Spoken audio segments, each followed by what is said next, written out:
All right, y'all. Welcome back. Welcome back here to another episode of the Easy Money Sports Podcast. Of course, me myself as always, Sanders here. Got my guy Dupree here with me. What's going on, Sanders? How we doing, man? Man, can't complain, bruh. I mean, golly, I feel like the year done flew by, bro. We in December now. We almost near the end of 2025. Getting ready for 2026. They don't even sound right. Nah, it does not. Low key, it don't Nah, really sound right, but. no, you're right about that. So, Man, just been a just been a busybody, man. That's really all it's been, bro. How you been? been good, man. Um, yeah, been good, dog. You know what I'm saying? One day at a time, baby. For One day at sure, a time. That's it. for sure, man. No, it's been a little minute, you know, since we didn't got an episode out. Um, and it's a lot going on for sure. Man, big week in the NFL. They getting into December. Everybody making this playoff push. Mm-hmm. Um, And then, of course, the getting ready to get set for the college football playoffs. So, a lot going on there, man. NBA is in full effect, going through and everything like that. So, college basketball up and running. Um, just got done with a plethora of tournaments and Yeah. games and stuff like that as they get ready here, drawing closer and closer to um, getting in the conference play here by some people probably by the end of the month, Yeah. for sure as they get ready to get started here, man. But we ain't gonna hold y'all long. We're gonna get right to it. Starting off over in the NFL, like we said, big week, big week in the NFL for sure. As you getting ready to go into the first Sunday here in December, closer and closer here to getting set for the playoffs. The picture is starting to shape up, and it's a crazy landscape right now in the NFL. How it looks both on both sides and both Mm-hmm. conferences for sure. Um, some teams is some of the usual suspects, and then of course there's a few of them that's made some surprises here, and everything like that. And when you look at all the current division leaders right now, in the AFC East. Surprisingly, you got the New England Patriots. I don't think nobody saw that coming. No. Um, Riding a 10-game winning streak. And I know people were going to say, look at who they played, but winning 10 straight games in the NFL is no easy feat. I don't care who you are. You got to give them credit for that. You look over at the AFC South. Mm-hmm. Surprise, surprise. You thought it'd be Houston. No, it's Jacksonville. Doing their thing. Man, and then over in the AFC North, after starting out 1-5, the Baltimore Ravens out of all teams is back in the front of this thing in the AFC North, and then over in the AFC West, um, the Denver Broncos, surprisingly, with their hot record, their hot start, they leading the pack in the AFC West, a very very competitive AFC West. So looking at the AFC is kind of tricky, right? Because none of the I guess you can say like the big dogs, none of the big dogs Mm-hmm. are out in front, or at least like record wise aren't out in front. The Ravens are trying to get back into the flow of it. They're leading their division, but they had a slow start. They trying to get back into the flow of it. The Bills are about a couple games back Yeah. on the Patriots and have lost a couple on the way. Um, Kansas City, where it seemed like last year they were winning all the close games, now this year they losing all the close games, so they struggling. So none of the big dogs, and of course, I guess if you want to, maybe I guess you got to throw the Bengals in there. I guess you can say, far as not having Joe Burrow for a majority of the season. So the, Mm-hmm. the usual suspects are making a case, or making a statement to kind of be in this conversation. But then you got those teams like we mentioned, like the Jaguars, the Patriots, the Colts, who are right there in the thick of things of either trying to win a division or even get like the top seed in the AFC. What do you make of the AFC and how it looks? And then also, are any of those teams that's currently the division leaders right now, do you think that they can hold off and still win that division? Or do you have another team in mind that's going to creep up and take it from you? My initial thoughts, man, is really what you led with is you have some teams that who the teams who would normally win in the divisions in the past, the top teams, especially in the AFC, the Bills, the Chiefs, you look at the Ravens. Those teams aren't dominating the way we've been used to seeing it. The Patriots have been a complete shock to me. Sitting at 11-2 right now. They have one more matchup with the Bills, and it's at home. So, I mean, if they win that game, they can pretty much wrap up the division in my eyes. With the AFC East, this weekend game between the Ravens and the Steelers is going to let us know a lot. This is whoever can win this game, I think, will begin to separate themselves in the AFC North. Quietly, Jacksonville has caught Indianapolis. I thought Indianapolis was was going to run away with this thing, but the Jacksonville Jaguars have kept this thing close, and now they have the same record, but um, Jacksonville has tied Indianapolis at the top. Right now, they're number one at the top of the AFC South, and then Denver was good last year. Um, I don't know if I saw them sitting at 10-2 right now, and the Chiefs being third in the division is a complete shock. I think I think Denver holds on to the division. I think New England holds on as well.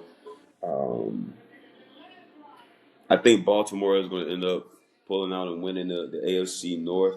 The South is a toss up. I think we'll know more if Houston can win this game on Sunday. They play the Chiefs. They play at the Chiefs on Sunday night. If they can win this game on Sunday night, that AFC East South is going to be a three-team race. The way the Houston Texans are playing right now, you get CJ Stroud back. The way that defense is playing, it's Houston is that's a scary football team. So I don't know if I can pick a winner in that one right now, but I think New England, Baltimore, and I think Denver end up winning their divisions respectively. Yeah, I'm with you on that too. I think New England probably regardless of what happens, just because you got you got a 2 game lead with essentially for them with 4 games left. And I mean, outside of them the week after playing Buffalo and then getting the Ravens after that, Hmm. finish it with the Jets and the Dolphins, you should pretty much, have that intact, unless they decide to, rest some guys and don't play them and Hmm. everything like that. But for sure, I think the Patriots, I think they have it locked up for sure already in the AFC East. Um, Even though I know Baltimore fell Thanksgiving night to Cincinnati, the fact that they get Pittsburgh here two out of the next like what 4 or 5 games that they got Hmm. left. Yeah. I just think in a way they still are trending upward while Pittsburgh is pretty much taking a nosedive. Um, so I think Baltimore got that one too. Same thing, Denver in the West. Two game lead up, even though they lost to the Chargers Yeah. early in the season. But I think that's the last loss that they've had, if I'm not Yeah. mistaken, Yeah. Actually. was against the Chargers. So um, I think they got that. The AFC South really is tricky, just because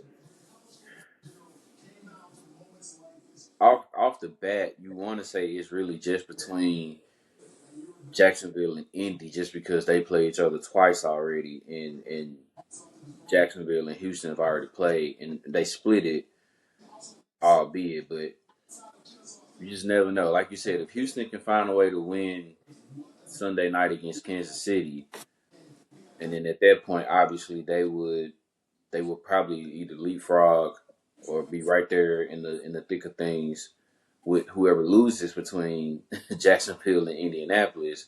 If Mm-hmm. they can go on a run, because that's I think that's the best defense in the league, man. I think Houston got the best defense in the league.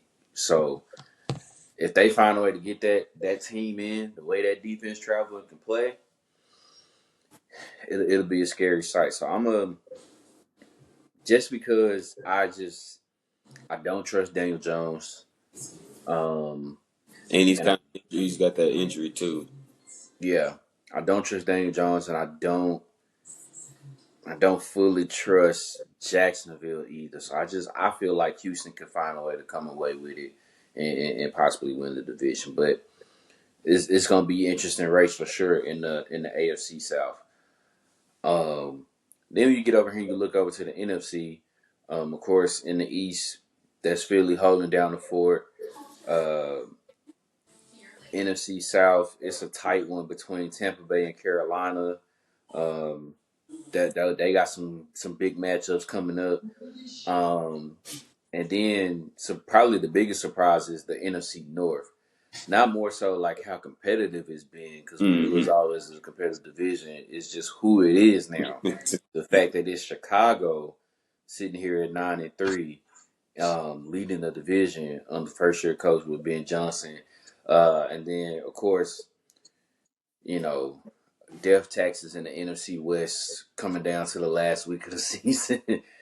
It feels like again between that with I mean the Rams, Seahawks, and 49ers all got 9 wins. It's crazy.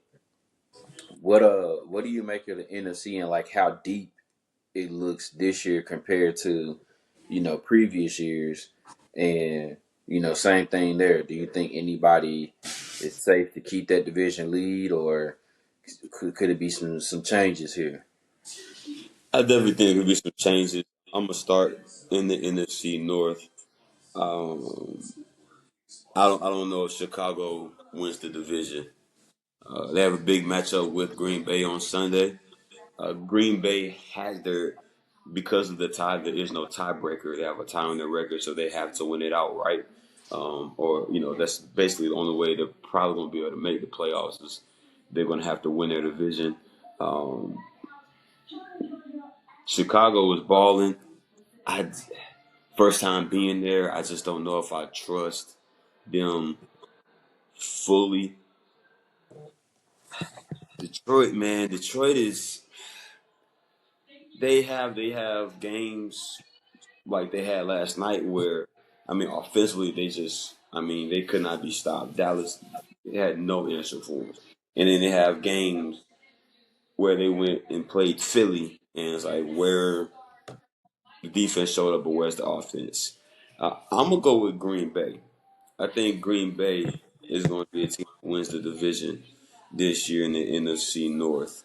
If I go to the East with Dallas losing, I know Dallas have been playing well and things like that, but with them losing last night, they would basically have to run the table and probably would need Philly to lose another.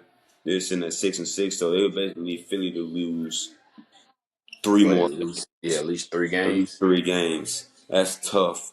And Philly hasn't looked great, but they've continued to win. So I'm gonna go with Philly. The NFC South, man, I don't know. Baker is hurt. Obviously, they're missing Mike Evans.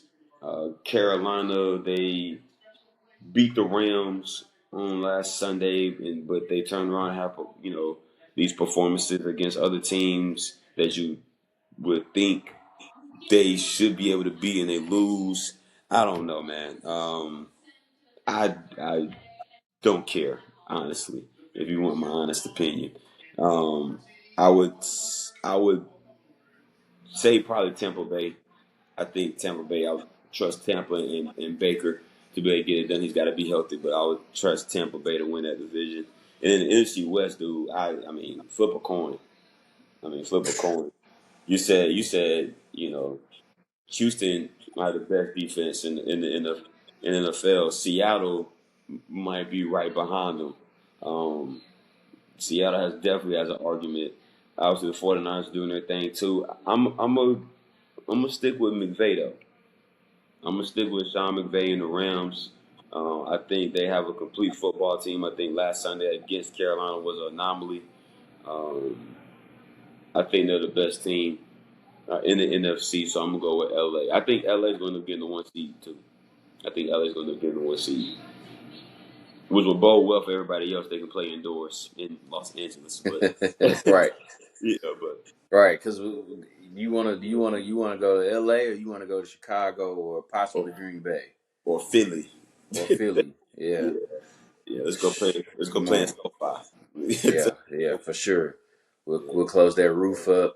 Exactly, exactly. You know what I'm saying? Whatever, do whatever we got to do. We Yeah, good. but I'm with you. Just about on everything. I think the fact that Tampa and Carolina play each other twice in 3 weeks. That's such a quick turnaround. But Carolina's just too much of a head scratcher for me. Yeah. Too inconsistent. So you you have to lean on that experience with Tampa Bay to think they'll get it done. Um, and you same thing over in the NFC North.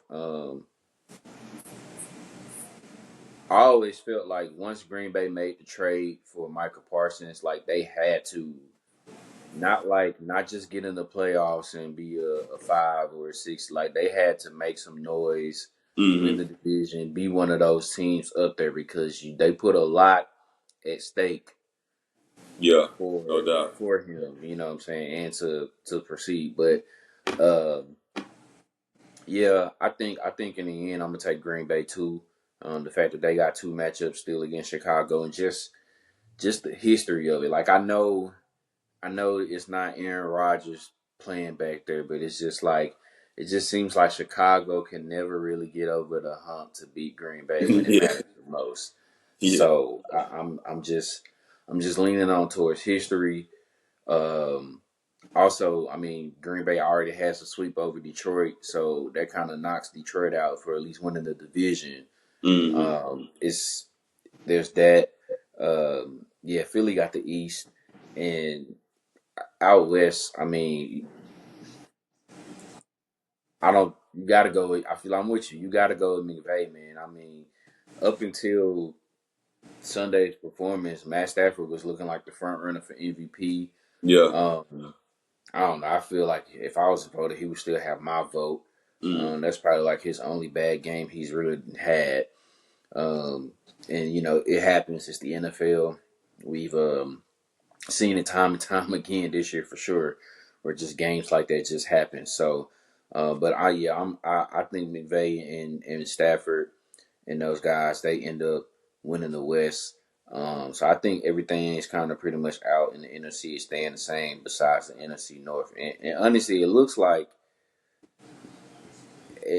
somebody might have 9, 10 wins and still might not make the playoffs. Oh yeah. Oh, So that's gonna happen. this is yeah, this is it's gonna be an interesting last couple of weeks for sure as they round up, getting Hmm. closer and closer to the playoffs, man. So like I said earlier, week 14 it's a big week, a lot of big games on tap, Yeah. man. I mean, even there's some underrated games that we won't even get to that really could kind of maybe possibly be even like a domino effect. I mean, think about Cincinnati and Buffalo, how that can go. Dude. Oh my You God. know, just think about how that can go. Because if Cincy wins this, now you're talking about this is two in a row, and all of a sudden, if they get on a little bit of roll, I'm not saying that they will, Hmm. but you just never know. This is kind of also what kind of happened with them last season. They were 4-8 at one point, start to reel it off, and if it wasn't for Kansas City resting their starters against Denver, who knows what would have happened, but Yep. it is what it is, man. But yeah, a lot of big games on tap. So man, we'll get right into it. First game up over in the AFC South. Um, First place is on the line between the Colts and the Jaguars. hmm Uh, big matchup for this one, man. Who you got?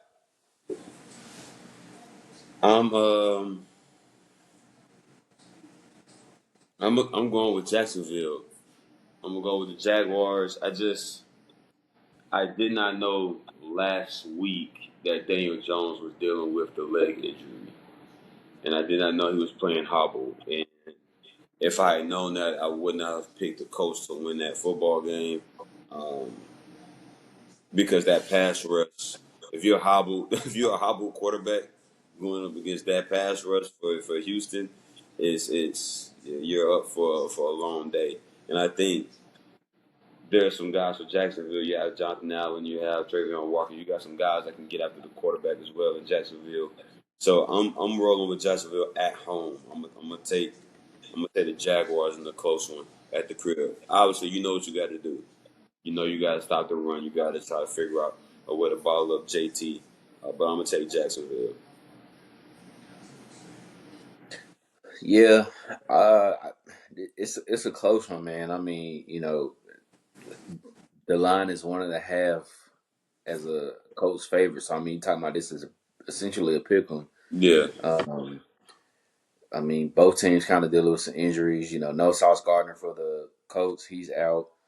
Um, I mean, you mentioned Travon Walker, and then there's Eric Armstead. Both of them questionable. hmm So it's possible that they'll play, but we'll see. Um, I'm gonna take the Colts on the road. Um, I think they find a way. They see that it's slipping because it looked like at one point they were going to pull away for the division, but um, I don't know. Much as I don't trust Daniel Jones, I don't trust Trevor Lawrence that much either. That's a valid Um, point. That's a valid. and then at that point, I think, okay, well, who do you lean to the most after that?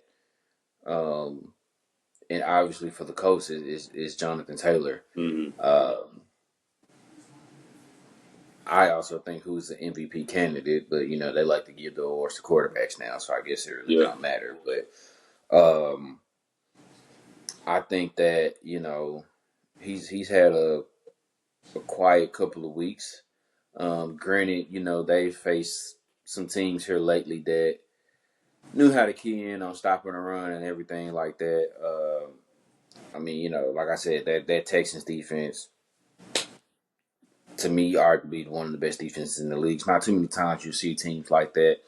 So I think he'll have a bounce back week, and I think that they get back to what they were doing, man. Leaning on Jonathan Taylor, hmm have Daniel Jones make plays when necessary instead of trying to have him throw the ball around so much. We've seen that episode that does not work for Daniel Jones. So I think they lean into their run game more than what they did the past couple of weeks.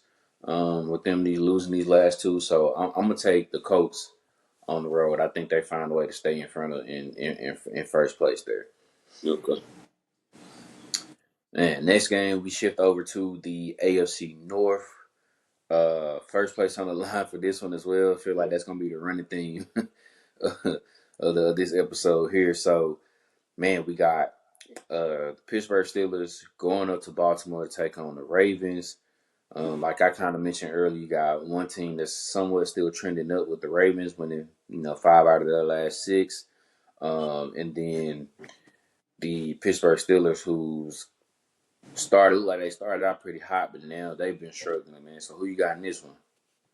I'm taking Baltimore. I'm taking Baltimore. The Steelers have they just. I know Baltimore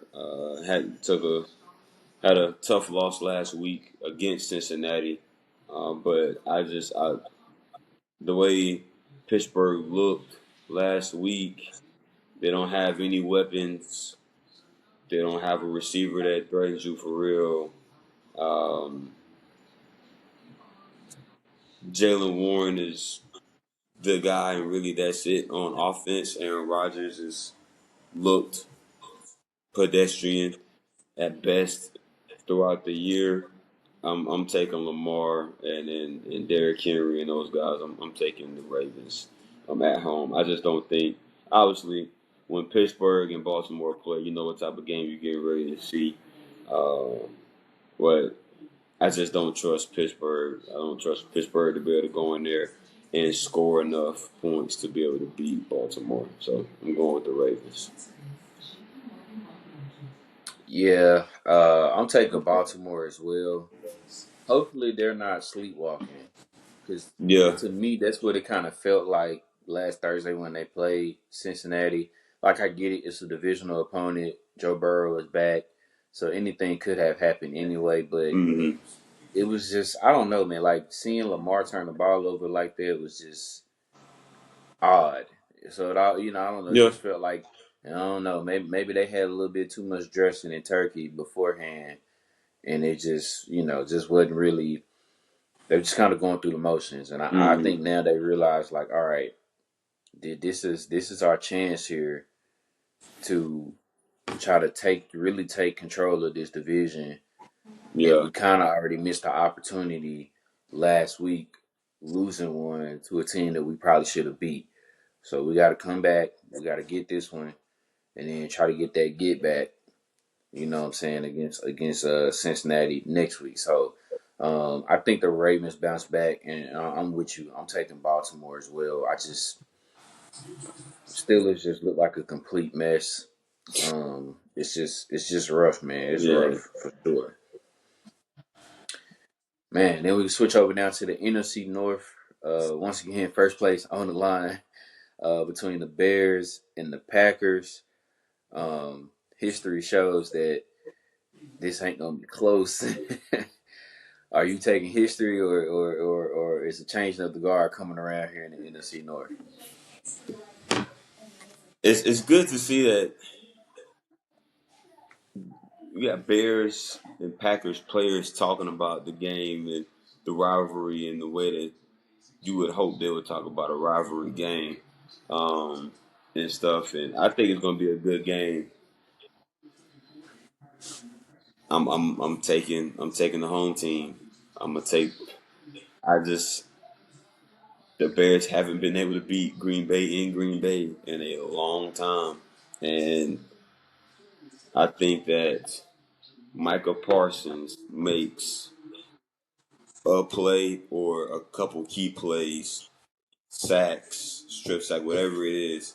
He makes his impact and leaves his mark on this football game. And I think that Green Bay wins on Sunday. I think this probably be the best game of the day. I think it'll be the best game of the day. Yeah, But I think Green Bay wins. I trust Jordan Love. I'm gonna trust Jordan Love to make the plays that he needs to be able to win the game. yeah. I'm gonna go ahead and still take Green Bay as well. Um, just a little bit more battle tested when it comes to like these type of games. Mm-hmm. The Bears. This is their first time kind of getting into this, and granted, 93 is 93, so I'm not gonna discredit them. Mm-hmm. But also at the same time, when I look at like the teams that they've beaten, probably outside of last Friday against the Eagles, I mean that's probably the best team that they've beaten. Mm-hmm. Other than that, who on their schedule you look at be like, oh, that was a good team that they beat. So we'll see. It's hard to say, but we'll see what Chicago is here these next 5 weeks, because you got, like I said, we got the Packers 2 out of 3 weeks, and then you finish up. I mean, the last three games you finish up Packers, 49ers, Lions. So you got teams all fighting for playoff spots. So this is uncharted territory almost for the Bears, and they almost can't slip up. They need this real bad, Yeah. because really more so for the psyche, because it was like, all right, they don't win this one. You're like, all right, well, how do we beat this team? Exactly. How do we beat this team? You get Cleveland in between that, and then you come right back and like, okay, we got to try to find a way to beat this team again. And if you end up getting swept by them, let's just say you end up beating Cleveland. I mean, you're 10-5, but you could very well lose those next three in a row, end up being 10-7. That might not they might not get you in. No, It might not get you in depending on what's especially going with on. the NFC West. Yeah, with the NFC West going on, Yeah, so it's pretty much somebody from either the North or the West is gonna have a winning record and not gonna make the playoffs yeah. because it's just the fact that there's another division that's possibly going to get three teams as well, and it's tough to say it like that, but that's the reality of it. But once again, that's just how deep the NFC is this year. So Mm-hmm. I don't know, man. I mean, would I like to see the Bears win? I guess I wouldn't be hating on it, but I just don't think it happens as well. But I'm taking them. I'm taking the Packers. Then we got the last game here on tap for the NFL Week 14 Sunday Night Football. We got the Houston Texans going out to Arrowhead to play the Kansas City Chiefs. This is big because this almost feels like a de facto playoff game because the loser of this is probably in some trouble because they can't. Neither one really can't afford to take any more losses. Mm-hmm. So this is gonna almost feel like a playoff game here in itself. Who you got in this one between Houston and Kansas City? I'm sitting here looking at stat comparisons and stuff, man. That's what I'm looking over. Keep looking over to my left.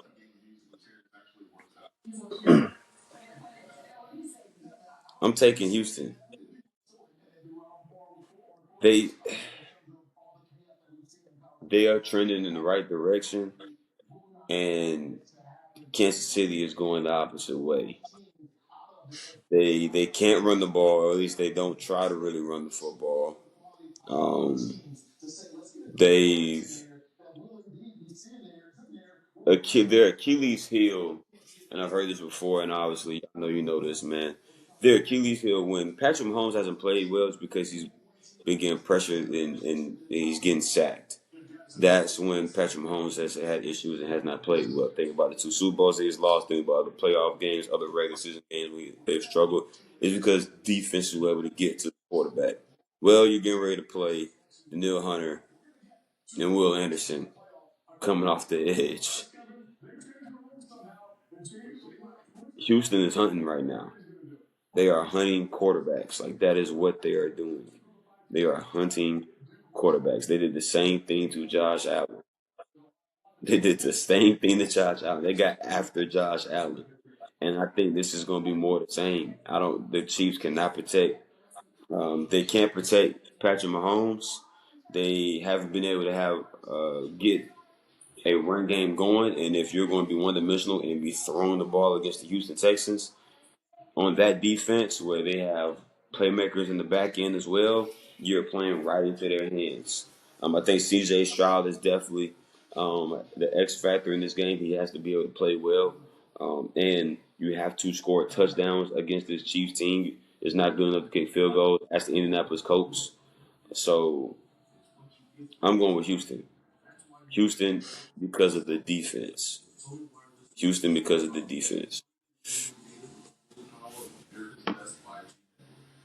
Bro, part of me wants to look at this and say that, all right, this is the one, this is the game where Kansas City gets a jump start and somehow, Mm-hmm. some way, they find their way into making it into the playoffs. And then at that point, if you're Denver, New England, whoever may win the AFC South, you're like, do I really want to play this team Yeah. in the playoffs? Like, I really want to get to that point because I look at the whole body of work of what Kansas City is and what they've become and everything like that. But it's just Yeah.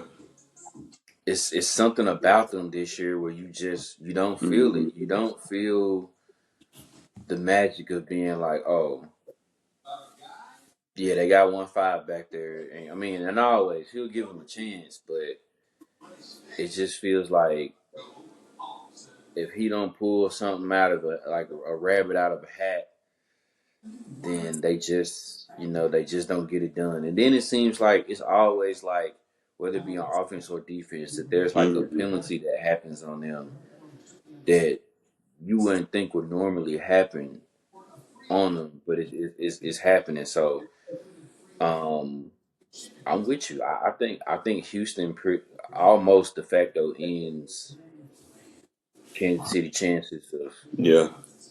making the playoffs. And I think Houston finds a way to go into Arrowhead, and I get it. I know that's why probably Kansas City is favored. The fact that they're at Mm-hmm. home, they play better at home more than likely. I get it. But that defense travels. That's No doubt, that, that, that's really all I can say is that defense travels, man. So those uh those tackles better be ready because dude. That, it's gonna be a long night mm-hmm. if you see Mahomes just kind of running around backwards just to try to even somewhat make a play. So yeah, I'm taking Houston as well. Um, I hate to say that because I do I kind of reserve that feeling for like Kansas City, like okay, they gonna turn it around, they'll Mm-hmm. find a way to get it done, but I'm just not seeing it this year. So I gotta roll with Houston too, man. I gotta roll with Houston. Man, so like I said, a lot of good games on tap for the NFL. Gonna be interesting to see what happens this week. A lot is on the line for sure. Yeah. Man, now we gonna get over here to the nitty gritty. What everybody has been waiting for. What's been going on because this is a huge week in college football. It's championship weekend. Some conference championships is being clinched. Some has gotten clinched tonight. Shout out to Kennesaw State. Uh, Shout out. Big Dub, Big Dub That's the when it's to the go one. from to go from to go from 2-10 the year before, and then winning the Conference USA. And only what second, third year being FBS. You Uh, gotta, Second year, something like that. Yeah. yeah, you gotta. Hats off, man. Hats off to Kennesaw State for sure. This the only time It's I'll root for a team, for another team in Conference yeah, USA. My little yeah. brother is coaching. He's helping coach at Kennesaw State, so I'm happy for him. Nice. So yeah, got Yeah, the dub. Just the one time. yeah. It's over with after this. It's over it's with after this. it's looking like Tulane is about to win the AAC. Yeah, Um, for sure. last I checked, This James Madison up 10 on they Troy. they is that I thought The last I it's saw, it was oh 24-14. I think it's over. I thought I just saw it. Okay, Yeah, so I'm pretty it's I'm over. pretty sure Thirty one James fourteen. Madison 31-14, got it. James. So, 31-14. Cool. So James Madison pulls off the win there for the Sun Belt. mm-hmm. Um, and I know the last I saw, I think Boise State was up two scores on It's UNLV in the 20. Mountain West. It's 28-21 now. Oh, So 28-21. Okay, yeah, UNLV is coming in yeah. closer. So, Mm-hmm. okay, cool. Man, so of course, the latest rankings came out this past Tuesday. Nothing really changed outside of Texas A&M dropping 4 spots from 3 to 7 after their loss to Texas. Mm-hmm. And pretty much everybody moved up or stayed right in place. Um, outside of Texas, Texas ended up jumping over Vandy at 13, but nothing else really has changed. And then you see that those we got three Group of Five teams, all battling to get in there. So there's Tulane, North Texas, James Madison, and it looks like it's going to be between Tulane and JMU to figure out who probably represents that Group of Five there. So that's the rankings there, and of course there's been a lot of discourse, a lot of talk of how the rankings are looking and what's going on, and everyone's throwing in their opinions. Um, And a lot of folks like to say that the system now is flawed. There's something wrong with the system. Um, my question to you is, brother, because we don't really want to talk about the rankings now because it'll still get settled on the field this weekend. But Yeah. Okay. with the way it's structured, with the way it's structured with the college football playoff, of course, it's 12 teams. Five highest ranked conference champions, and then of course seven at large teams, and then whatever with the group of five. In in your own way, in your own words, how would you? Well, one, do you think that the system is broken? And then two, if it is, how would you fix the college football playoff the way it's formatted?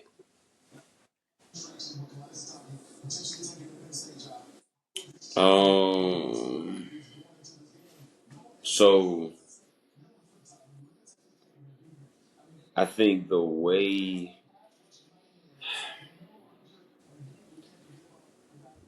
I think the criteria and the way the teams are selected is too subjective. I think that there needs to be more clear, concrete. There needs to be more concrete criteria on what qualifies a team to make the playoff. Obviously, you want the best 12 teams. The first thing I would do is knock it down from 12. I think 12 is too many. That's just me. I never liked going from 4 to 12. I thought it should have went to 6. I thought 6 was the perfect number.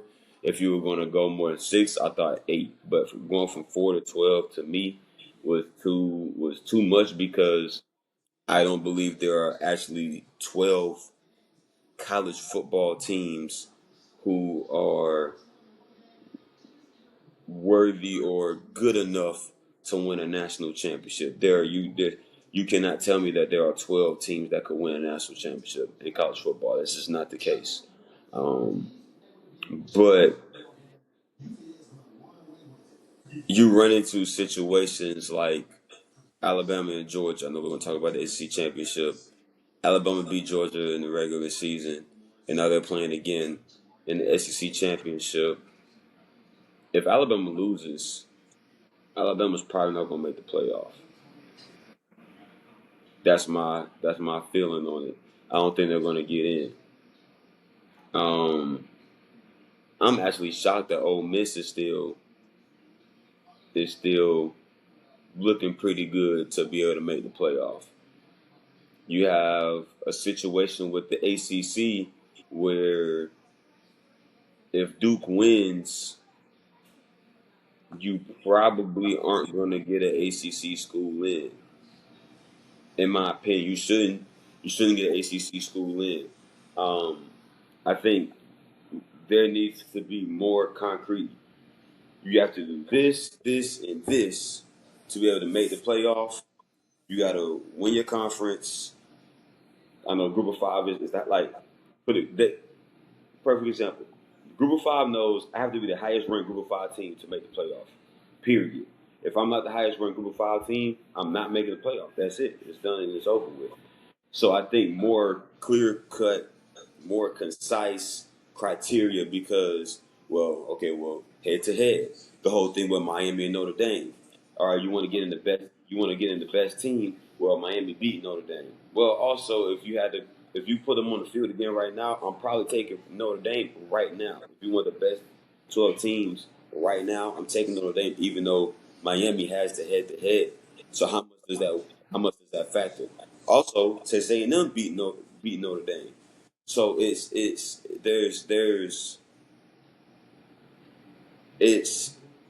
the timing of it is off. I'm not gonna get into the coaches leaving. That's a big part of the issue as well. But the way the teams are selected, I think it's too many teams, and everybody's going to complain. I'm gonna go ahead and say it because there's probably going to be 5 SEC schools in this thing. There are probably going to be 5 SEC schools in this thing, and people are going to complain. I've heard it already. It's the SEC Invitational. blah blah blah blah blah. Well, when you have 5 or 6 of the top teams in the country, that's what's going to happen. Because I'm gonna let you know right now, Texas has a very solid case as to why they should be in the playoff. Vanderbilt has a very solid case as to why they could potentially should be in the playoff. Do I think they're going to get in? No. But when you have situations like you have in the ACC, where Georgia Tech blew it, Miami blew it, the ACC, they are hoping that Virginia wins. They are hoping that Virginia wins. And if Virginia wins, and there's if Virginia wins and they don't get in and they put Miami in, then I was just scratch. Then this we need to scratch the criteria of being the conference champion. Because no one, I guess it's a foregone conclusion that if Virginia wins, they'll be in, and I hope that's the case. But if Virginia wins the ACC and they don't get into the playoff, then we are we have failed. We have failed. This whole system that we thought was going to help us,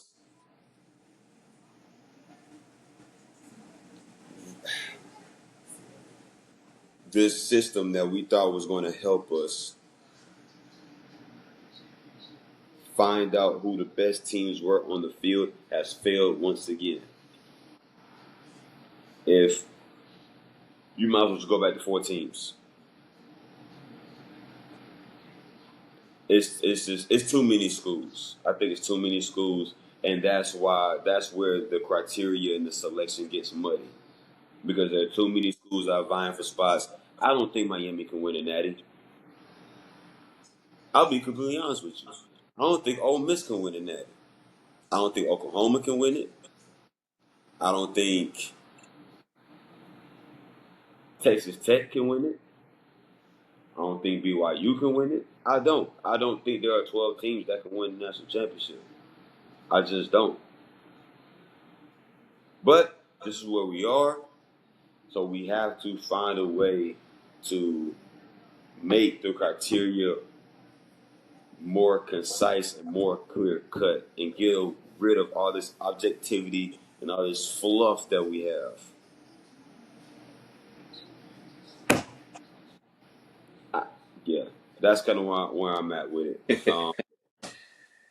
College, if I'm completely honest with you, college football has, over the last week and a half, I have been blown. It has. I've been upset with all of this stuff. The Lane Kiffin stuff. I've just been. It's just. It's ridiculous. It's ridiculous to me. So Yeah, I mean it's definitely a lot for sure. Um, I had so much to say on this, bro. I had to write it down just to make sure I didn't get myself like off anywhere. yeah, So hear me out. This is how I would fix the college football playoff. Two things off rip. No athletic directors at any of these schools are on the committee. Too much bias, too much riding, and I get it. Like you gonna ride for your conference, it is what it is. What you got, get rid of that. We gotta get some people in there that's gonna be unbiased. mm-hmm. Look at it like you said with full objectivity, not subjectivity. To be like, this and this. Now, granted, I agree with you right there when people get upset to say, oh, it's so many teams in one conference in there, and rightfully so. But also at the same time, if you were the fifth best team or the sixth best team in your conference, you don't need to be in the playoffs. Just just got to be honest right there. So really, I would scratch the way that the committee is being selected. I don't want no ads from any of the any of like the especially the Power Four schools. I don't know who Now, I ain't Mm. never thought that far or try to figure out who I replaced them with, Yeah. but that's where the main thing is because then a lot of them are just sitting up there drinking coffee, talking heads, ain't watching the games. Hmm. Just kind of it feels like they just putting a putting a arm in a hat and just drawing out and seeing be like, oh, okay, that is Miami. We're gonna put them 12. Okay. Oh, that is Notre Dame. Well, they've won like this many games in a row. Let's put them at 10. And then somebody's like, Hmm. oh, wait. No, Miami beat Notre Dame. Ah, well, yeah, no, it's just all that for sure. Number two, this is more so on the conferences. Bring back divisions. See, this is the problem. Ain't none of these conferences got no divisions no more. And you have Yep. this problem where you have a log jam where the top three, four teams all got the same record in conference play because they didn't play each other. Because I guarantee you, if Texas A&M really would have, because they didn't play none of the top teams in the SEC outside until they got to Texas. If they would have ran Yeah. into That's valid. Alabama, Georgia, Vandy, and them people, they might not even be in this conversation. And then we might not even have to even scrap and claw and fight for a team like Miami, even though that's another story for another day with them too. But I'm Yeah. with you on that. But I'm leave it at that. But and I know those are kind of like long shots. It is what it is. But in the real gist of it, let me get to it. I agree, and we've always said this: 12 was too many. Hmm. 12 is too many because now you're complaining about, teams that's going to be at 11, 12, 13, 14 saying, well, I should get in. And then why am I losing a spot to a group of five team and blah, blah, blah. It's just so much. I always thought 12 was too much anyway. I'm with you. I thought 6 to 8 would have been the perfect number because Hmm. at that point, I feel like okay, there's six teams that can be like okay, they can win that championship. There's possibly on some years there may be 8 teams that can win the Hmm. national championship. 12, So it was a lot. what are we doing? That's at that point that's legit half the rankings. I mean, it is. That's that's It half the literally rankings. is. It literally is. That's half the rankings. Like why why are we doing this? So I would, because at that point, if it was 8, if and I know they're not going to take it back down, so it is what it is. But this is just how I would do it. If it was 8, I would have it where I would still give the conference championship winners at AQ automatically qualify. They get in Hmm. the playoffs. Now, that don't necessarily mean they get top 4 seed because, excuse me, and I can probably speak for the both of us on this. We are very much college football traditionalists, and I think it means something when you win your conference championship. No doubt. No doubt. I'm sorry, I don't I haven't got to this point. It's so upsetting that we've got to this point where we got, for example, Ohio State, Indiana playing each other for the Big Ten championship, and people are saying, "Oh, maybe they shouldn't play this game because it'll mess up their ranking and everything like that." We're trying to win a conference championship here. Like, what are What are we we talking doing? about?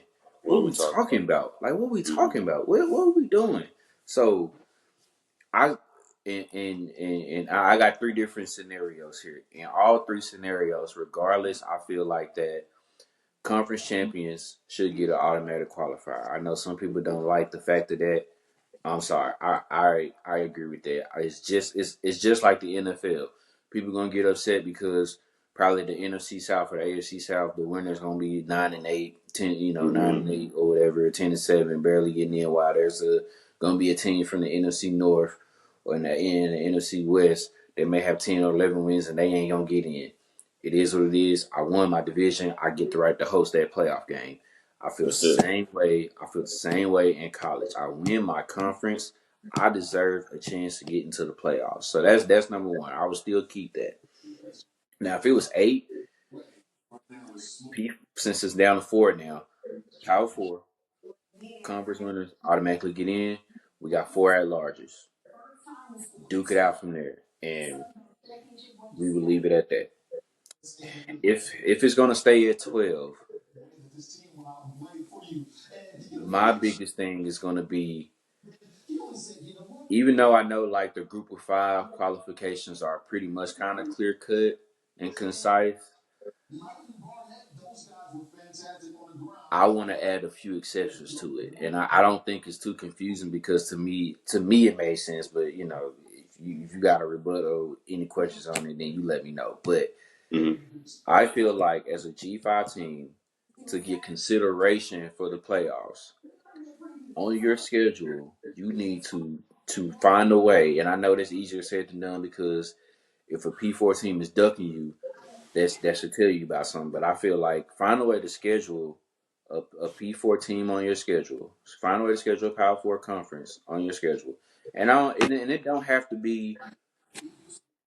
be that you schedule Georgia, Alabama, Yeah. Ohio State. Schedule Northwestern. I don't care. It's a Power Four team. Schedule Duke. Yeah. Schedule Virginia Tech.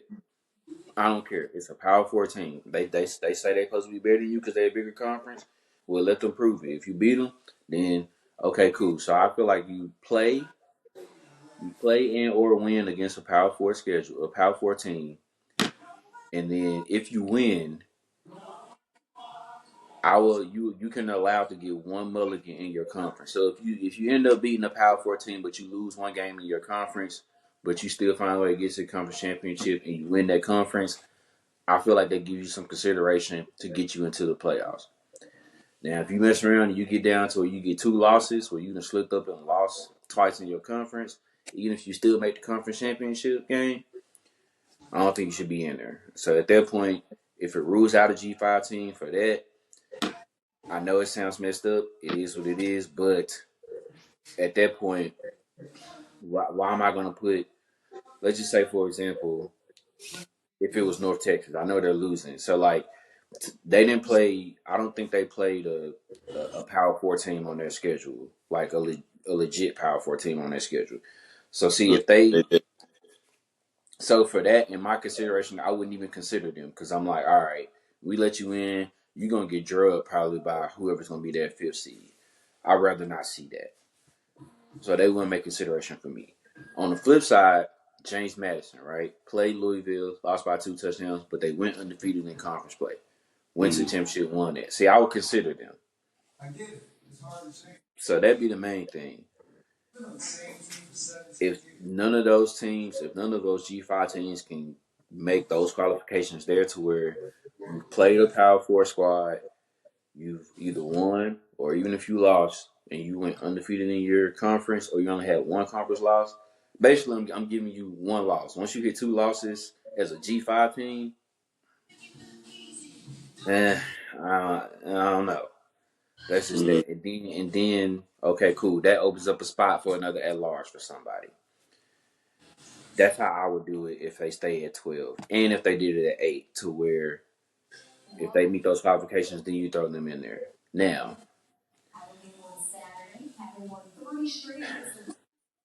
I hate that I'm saying this, but I feel like this is what's going to end up happening. They going to expand. Okay, 16.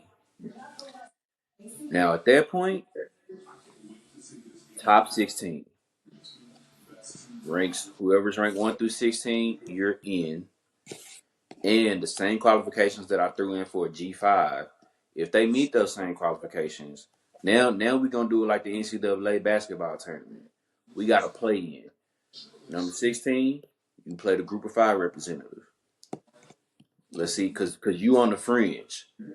So let the number 16 team play the group of five representative. When they're that, say they're the 16 seed, go ahead and get your butt kicked by no one seed anyway. More than likely what's gonna happen. But that's what I would do. So I think they just need to find a way to tweak some ways with the group of five qualifications because I get it. Like I feel like this year, no group of five team really stuck out to me to say that they're deserving of like a playoff spot. But this is also one of those rare years where we got so many teams that end up having real good records, some big wins. So now we got Mm-hmm. this problem. Kind of just like what happened in the NFL last year in the NFC North, where you had two teams Yeah. winning 14 plus games. But that's so rare. That wasn't gonna happen the next year, and Yeah, clearly it didn't. It didn't happen this year. So I mean, I don't know. I just think there needs to be, like you said, there's got to be some subjectivity that got to be gone. And somebody got to look at this objectively, unbiased, and to really like because all the things and the criteria that they say that they meet, there's a flaw in it. Okay, head to head. Well, if that's the case, Miami should be in front of Notre Dame, correct? But let's just be honest, Miami had the worst losses between the two teams. But I know yeah, people gonna say, but head to head, I get that. And then of course, people are gonna want to say, well, uh, Texas. Well, they had three top 10 wins. They also lost to Florida. mm-hmm. I mean, and I know people are gonna say, well, they should if they didn't mess around and schedule Ohio State in the beginning of the year, they would have played somebody else. They would have got in. Can we even say that? They have to come back down from 17 against Mississippi State on the road, struggle Yeah, against Kentucky on the road, got drubbed in the fourth quarter on the road against Georgia. Can we really objectively say that Texas would have still won, still would have been 10-2 if they would have played, I don't know, Rice or yeah, somebody, yeah, yeah. like would have been a difference? Now we don't know. We don't know. And I don't and I hope that this doesn't make you take away the fact that teams would not want to schedule other teams because of if they don't make the playoffs, like don't want to schedule the other big teams because Mm-hmm. I'm also a firm believer is that at the end of the day, who's on your schedule is who's on your schedule, and if you win, you win. If you lose, you lose. Because what if they would have beat Ohio State? The loss to Florida don't even matter because we'd be like, yeah, they lost No, to a bad Florida team, but they literally beat the number one team in the country. yeah, They beat the number one team in the country, so of course we can't leave you out. They'll be like that's the best win out of everybody. So of course we want to leave mm-hmm. that out. But you lost. You are not going to get in more than likely. And I get it. They do. They have such a great argument. I'm not knocking that because I'm not even like trying to sound like a hater or nothing like that. But like you lost to a fluorinate Florida team who was not that good. Because this is this is why I can kind of understand why people are kind of going to bat to Miami because in the end, Louisville and SMU they are solid teams, like solid teams going to bowl games. They had good Mm-hmm. seasons. You know what I'm saying? I get that. Texas, I'm just saying we never seen anybody get in with three losses, Nah, and and that's I, why I feel I like was I was not advocating for Texas to get in. yeah Just no for let sure that no be clear. I get that I know I get that because I mean I'm not really advocating them either because but I understand people are gonna be like they had three top 10 wins, Mm-hmm. rightfully so, and probably nobody else didn't have that. But I already know other people are gonna say what I'm saying. The fact that they had to find a way to come back and win against Mississippi State, struggled to barely beat a Kentucky team that Louisville drugged 41-0. Valid. So I mean, I don't know, but It's if they expand, man, I just we're just already playing too long. It's you're already playing too long. You are basically canceling slash taking away the luster from bowl games.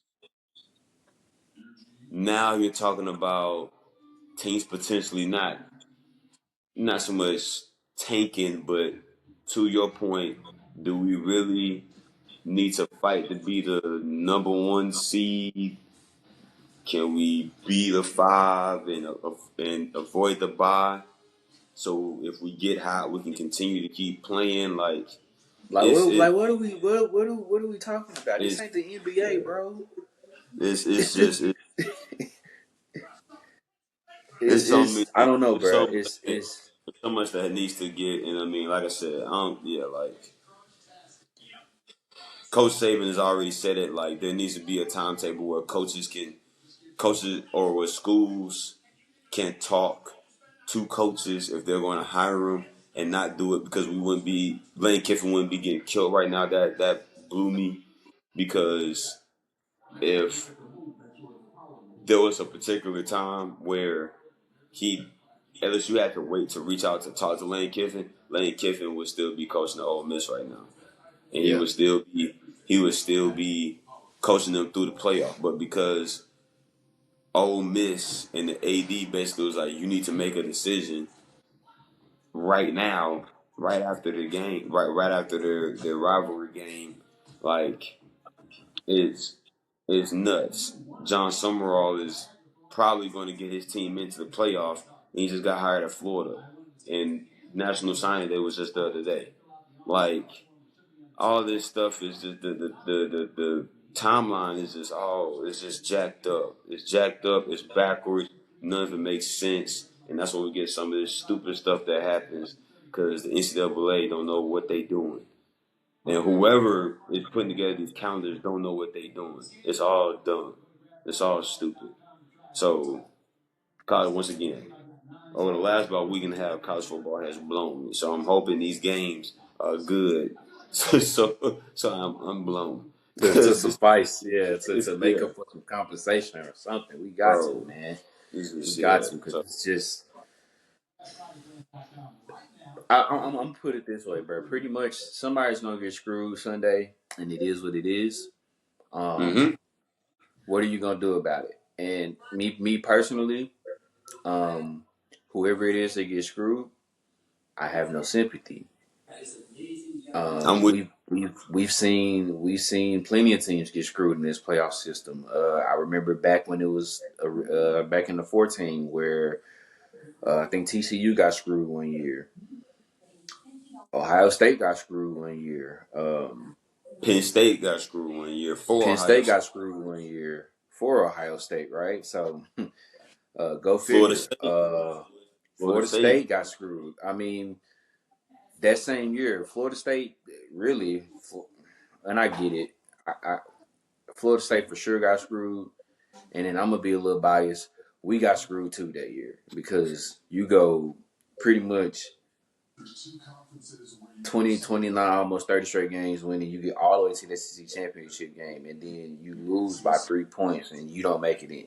Okay, got it. So I mean, I so I I don't feel for none of these boys, man. And I don't mean it in a bad way, but I'm just saying like I don't mean like I don't feel for them. Like I hate it for like if this is yeah, you it's talking just about a like senior what or happened. anything like that, but Yeah, but yeah, it's just more so like all right, it is what it is. Now, when this happens, are you going to be Florida State or are you going to be yeah, Georgia? yeah. You And the know, thing, see, that's the problem because it's like if we don't make the playoff, bump the bowl game, and that's where I get frustrated. Having played at a group of five school where it's like bowl games, us growing up playing at it MT, mattered. a It bowl game mattered. was everything, dog. Like a bowl game was everything, and so it's okay. These squads don't make the playoff, and it's what you said. Are you Florida State or are you Georgia?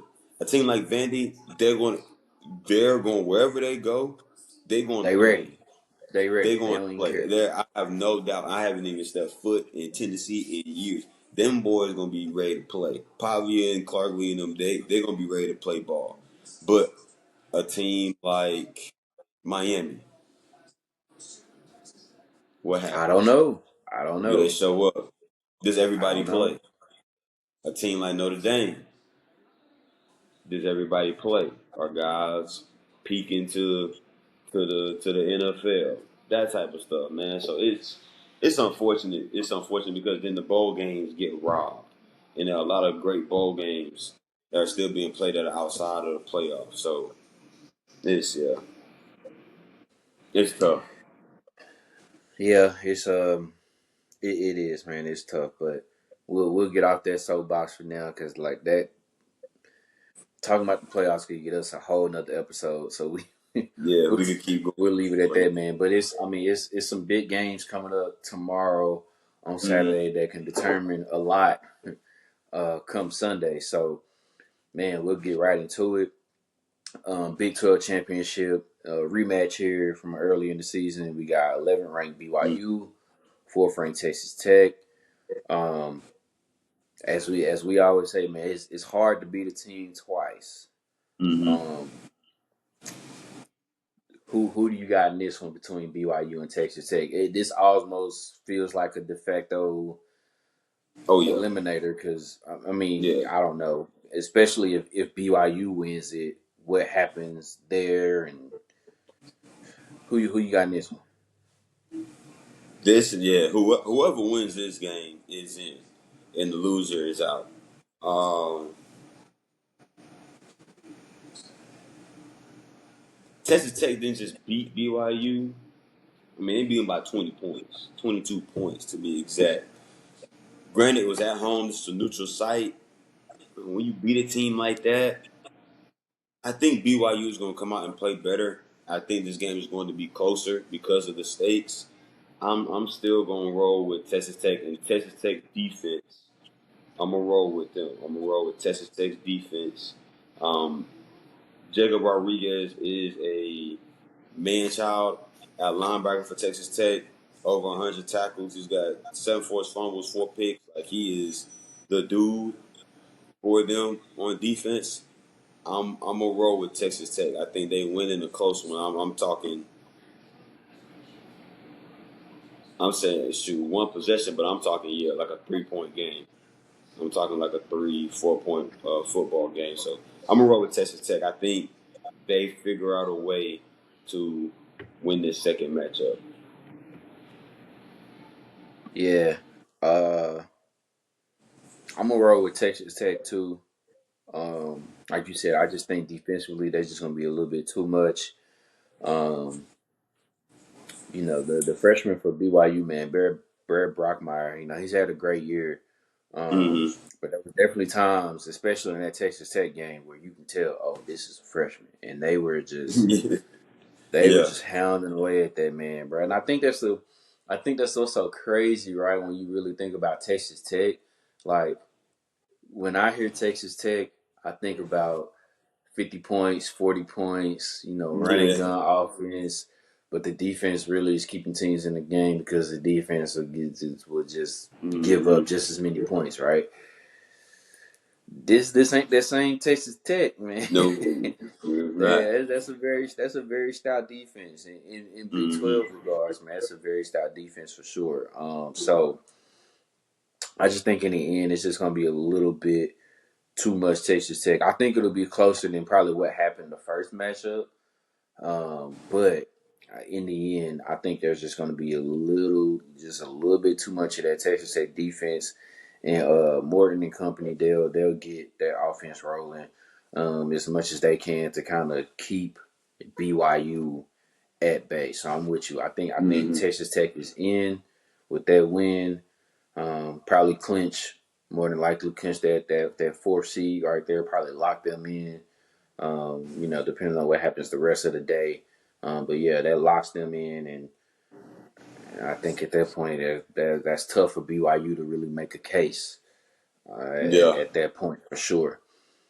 Um, Next on tap, man, the SEC championship game, another rematch as well. We got Georgia taking on Alabama, which is so funny to me because you know as much as like I mentioned earlier about needing to bring back divisions, a lot of people that live in SEC country were saying they were glad they got rid of divisions, so Florida, no, excuse not Florida, so Georgia could start running away from the smoke, and Alabama maybe can't do all this and do this, and look who it is back up there again. Because Texas To A&M me, it don't, blew it. because it don't look like whatever. But anyway, man, who you got in this one?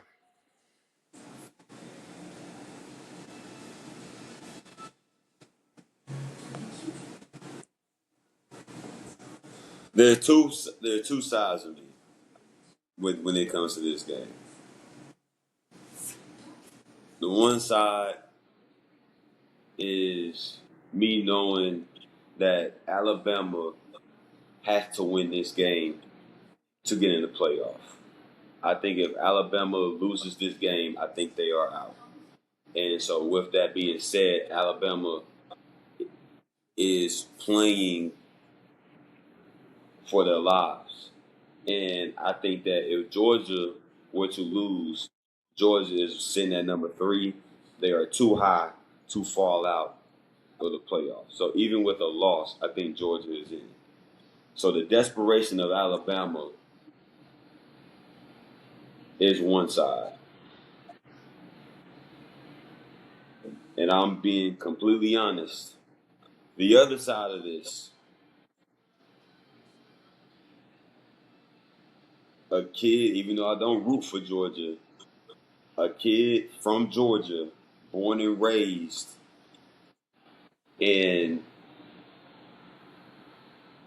every time Georgia plays Alabama, them not showing up, there's a little bit of state pride. Once again, I'm not a Georgia fan, but there is some state pride in me that's like, hey man, I'm tired of Alabama coming in to Georgia and winning this doggone SEC championship game, and y'all should too. And it has nothing really has nothing to do with the logos. It's because the state name is Georgia, and the team you're playing is Alabama. You are border rivals. You are right next to each other. You got to get tired of Alabama coming into your house, into your home, and winning games. So I kid you not, I am torn about who to pick in this game because I want to pick Georgia. Like, hey man, let these boys know, man, y'all can't keep running up here in my state and winning these doggone games, bro. Um,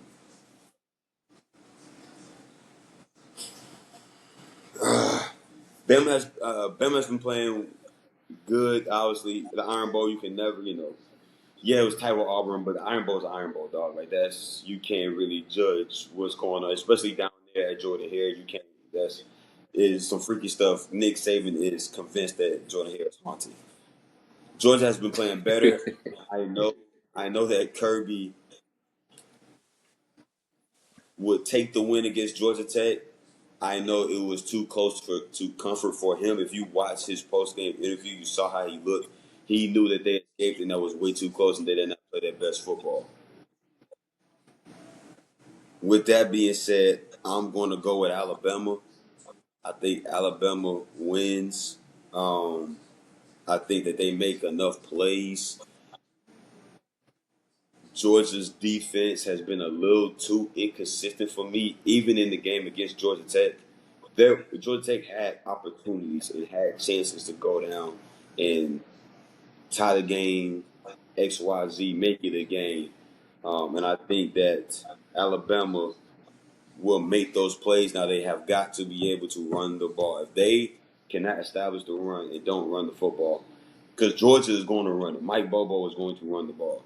So if Alabama can't run it, then it could be curtains. But I'm gonna roll with Bama. I'm gonna roll with Bama.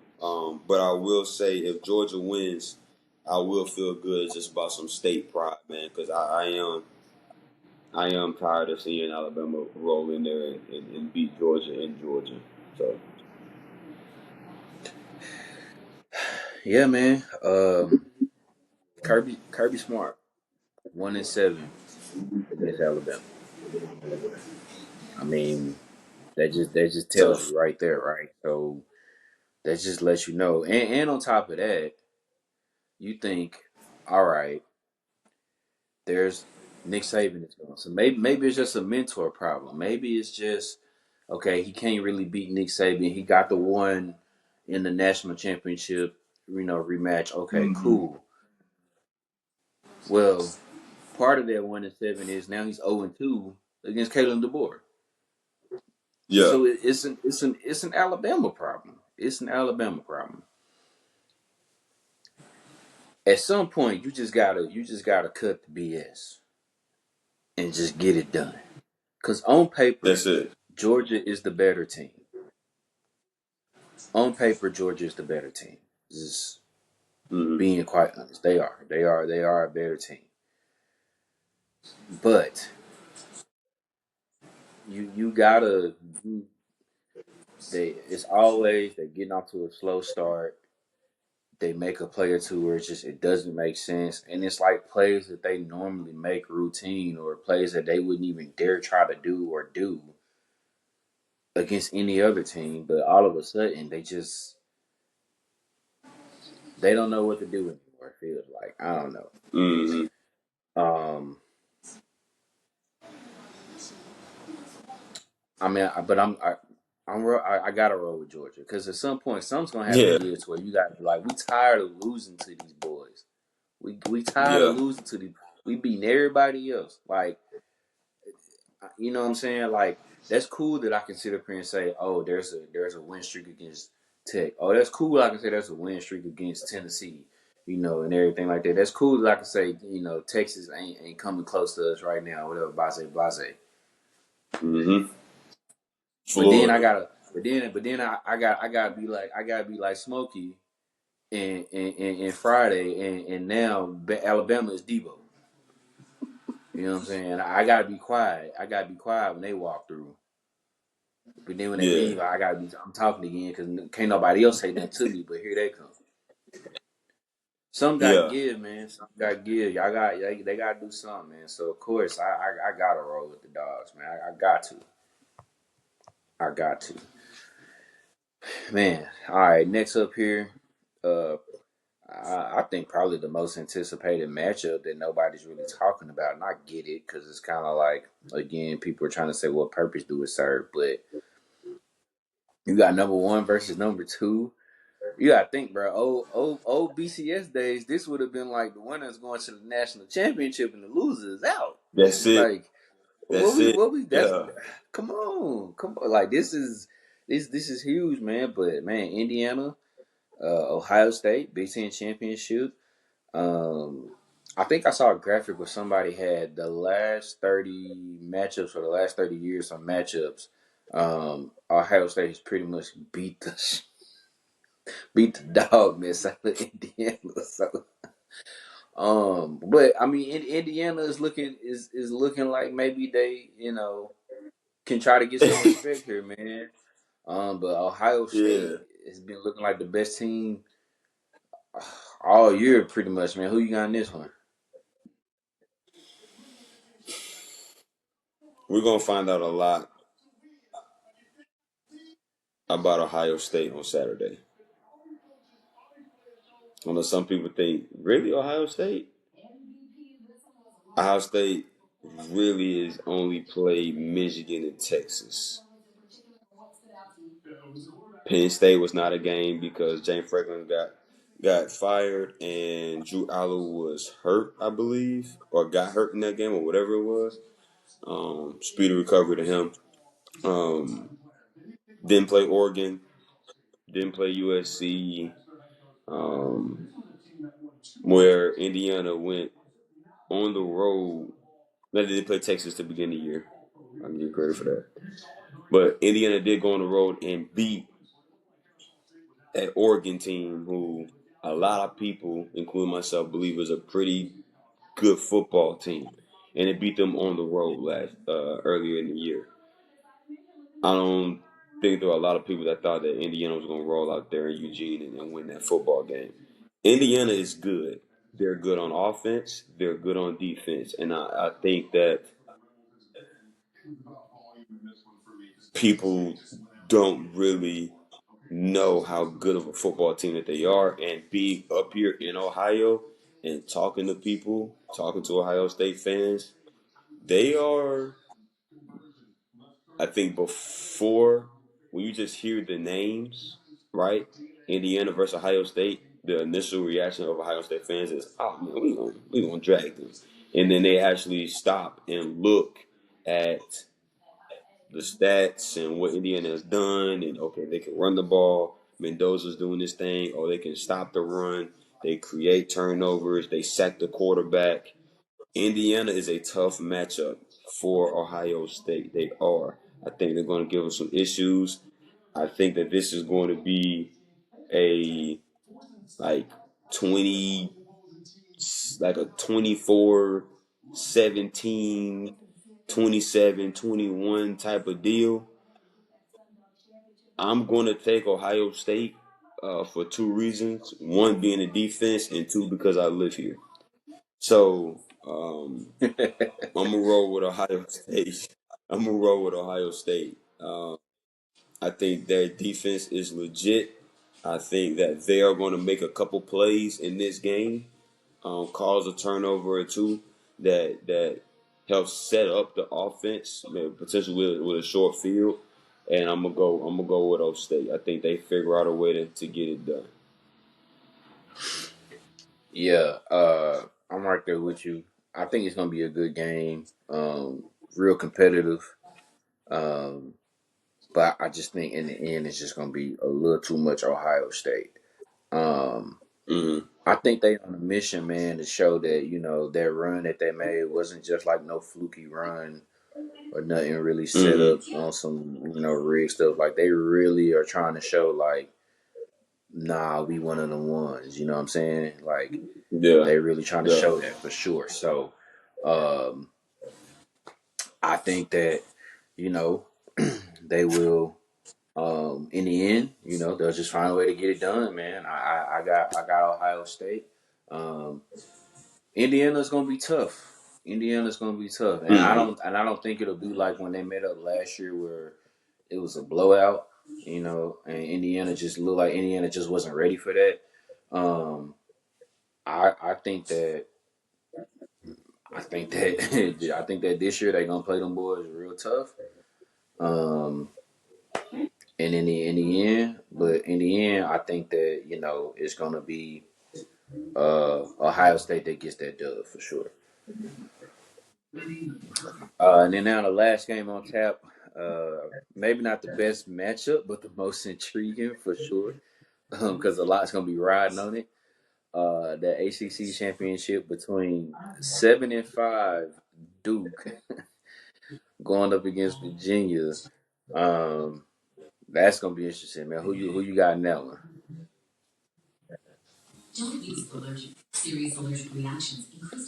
I do want just like mayhem. I would like mayhem, and for mayhem to ensue, Duke would need to win this football game. But I'm a fan of Coach Elliott and what he's done, and I'm not going to wish mayhem on him when he has a chance to win a conference championship, um, especially as a African American head coach. I'm gonna pull that card right now. Um, at a place like Virginia, when's the last time Virginia's been relevant in football? I It's been Virginia Tech in that state. So I'm gonna take Virginia. I'm gonna take Virginia to win, and then chaos could still ensue because the way the committee is, they can still mess around and not put Virginia in. But I'm gonna roll with Virginia. I'm gonna take the Cavaliers. I think this is a better. They're a better football team than Duke. They drug Duke earlier this year. I'm gonna take Virginia to win the game this year on Saturday night. Yeah. I'm